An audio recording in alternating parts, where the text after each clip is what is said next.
This is the download from Sounds Profitable, the most important news from this week and why it matters to people in the business of podcasting. I'm Manuela Bedoya. And I'm Shreya Sharma. Today, data scraping is officially legal, recent Spotify purchases prove concerning for some, and what fiction podcasters can learn from non-fiction podcasters. Let's get into it. Collecting data just got legally less questionable in the United States. On a Tuesday news roundup for ExchangeWire, Hannah Dillon covered a huge decision by the U.S. Court of Appeals. The suit, brought by LinkedIn to prevent a rival company from scraping their publicly available data, has ended with the Ninth Circuit of Appeals declaring the act of data scraping legal. The act of scraping, using software to automatically collect data hosted on the public internet, is now legally defined as an act that is not classified as hacking with the court's decision. Scraping thus does not violate the Computer Fraud and Abuse Act of 1986. Quote, "The landmark ruling should come as a relief to academics, journalists, researchers, and archivists, for whom scraping publicly available information from the internet is an integral part of their day-to-day work. The decision, however, could also renew privacy and security concerns, as web scraping has been used for nefarious purposes in the past. In May 2021, several tech giants filed lawsuits against Clearview AI, a facial recognition startup which claimed to have scraped billions of social media profile photos without the consent of users." End quote. What does this mean for the podcasting world? One can legally scrape data, but what they do with it remains a legally gray area. Scraping publicly available RSS feeds for academic purposes is fine. Scraping those same feeds for email addresses with the intent to spam anyone who isn't using a certain company's hosting service, which offers to switch to said service, is subject to other pre-existing laws. For more on the state of data scraping, see our March 11th episode coverage of a story about a similar lawsuit.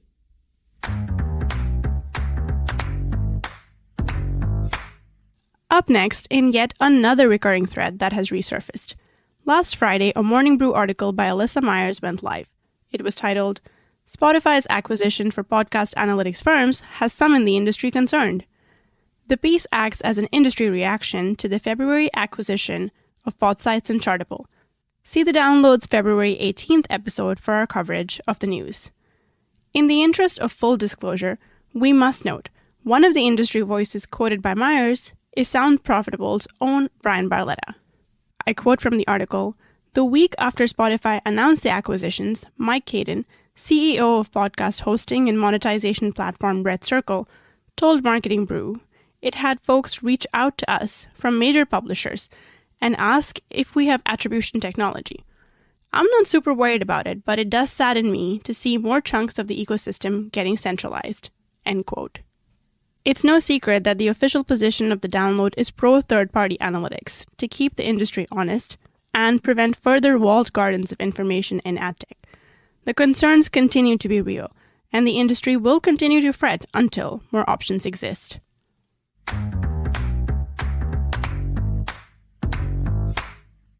Once again, we return to highlight the global nature of podcasting outside of English-speaking markets. On Saturday, Luis Pablo II, writing for Milenio, broke down the results of a recent study.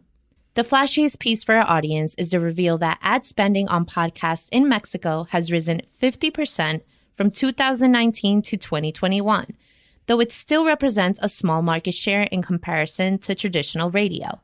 Quote, "Traditional radio is expected to reach an advertising revenue by 2025 of $480 million, 10.6% higher than what was recorded in 2021.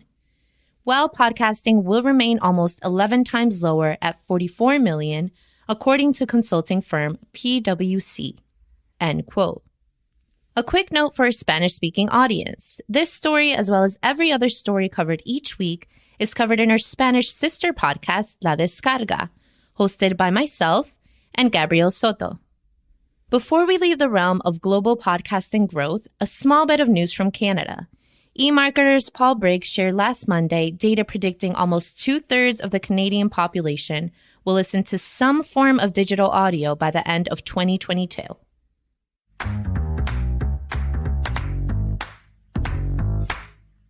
Last Thursday, media critic and podcast producer Will Williams guested on the HotPod newsletter with a column titled, "What Fiction Podcasters Can Learn from Non-Fiction Podcasters."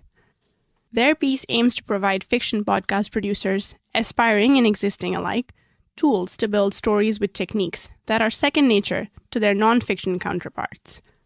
Over 3 sections, Williams explores good story flow, how to follow a thesis, and evocative sound design, while providing examples of existing podcasts that best embody these traits. Here's an excerpt from the article. But while fiction is finally getting its due, non-fiction is still considered the primary mode of storytelling in podcasting. This can cause some understandable contempt from fiction creators. But there's creative gold to be found in non-fiction. If you want your stories to have realistic goals, realistic sounds, and realistic characters, listening to real stories about real people can help you find those roots." End quote. Their piece heaps praise on high-quality non-fiction podcasts while also identifying what they do to be high quality. Podcasting needs more successful shows made by well-read producers. Williams effectively provides an entry-level reading list covering everything from a critically acclaimed episode of Radiolab to the pilot of the hyper-niche podcast The McElroy Brothers Will Be in Trolls 2. Consider their 9 to be an extended version of the download's occasional suggested reading sections. Knowing why and how podcasts work is the key to making more podcasts that work.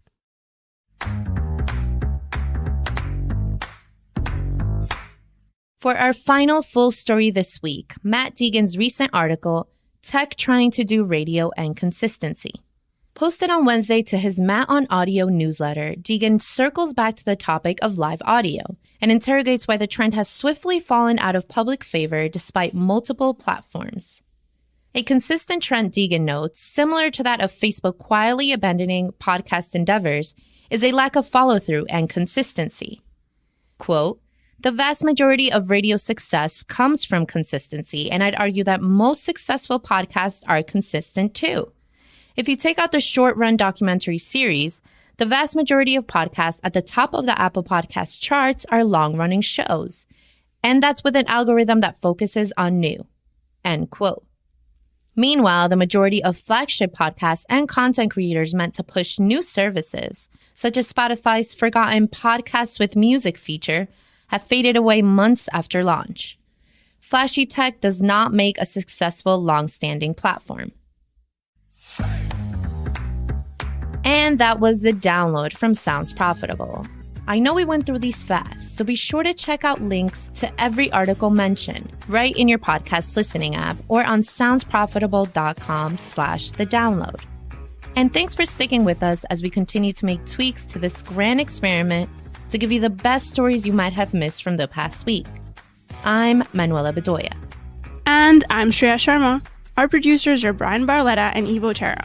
Special thanks to Ian Powell for his audio prowess, Kevin Gaddis for writing today's script, and to Omni Studio for hosting the download. As always, thanks to you for joining us. Robot. Download complete.